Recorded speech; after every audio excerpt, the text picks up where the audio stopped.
Сәлеметсіздер ме? Бүгін Magden приложениесін қолдануды үйренеміз. Ноутбукты қосамыз. Google приложениесіне кіреміз. Іздеу бөліміне Magden деп жазамыз. Ашылған Magden қосымшасын ашамыз.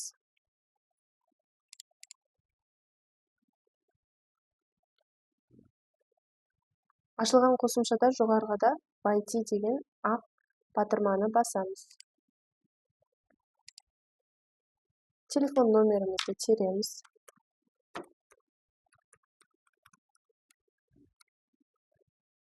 Продолжить батырмасын басамыз. Паролімізді енгіземіз.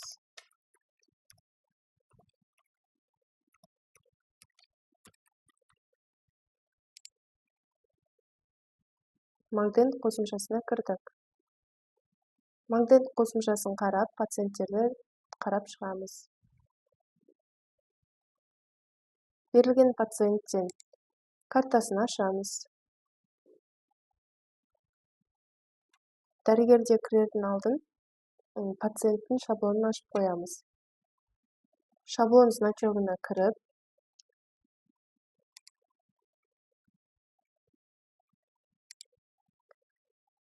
пациенттің дәрігерін таңдап,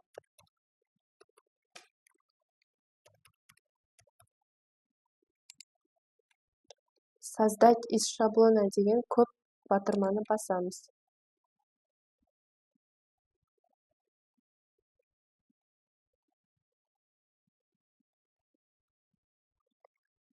Пациенттің осмотры ашылады. Ол осмотрға дәрігер ем-шара жазғаннан кейін біз план жазамыз. Расписание бөліміне өтеміз қайтадан. Пациентімізді таңдаймыз. Жоғарғыда план деген батырманы басамыз. Дәрігер берген ем-шара бойынша дәрілерімізді және терапияларымызды таңдап енгіземіз. Мысалға, ксифокан, натрий хлорид, лазер, магнит,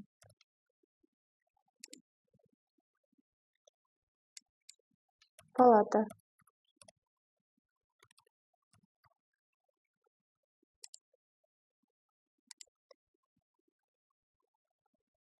Планда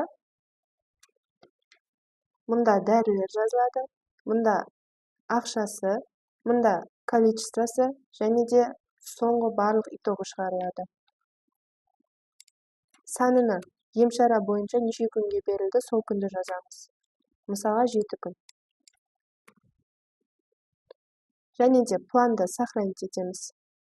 Сохранить деген көк кнопканы басамыз. Сол план бойынша пациентті кассаға апарамыз. Осымен Magden приложениесін қолдануды аяқтаймыз.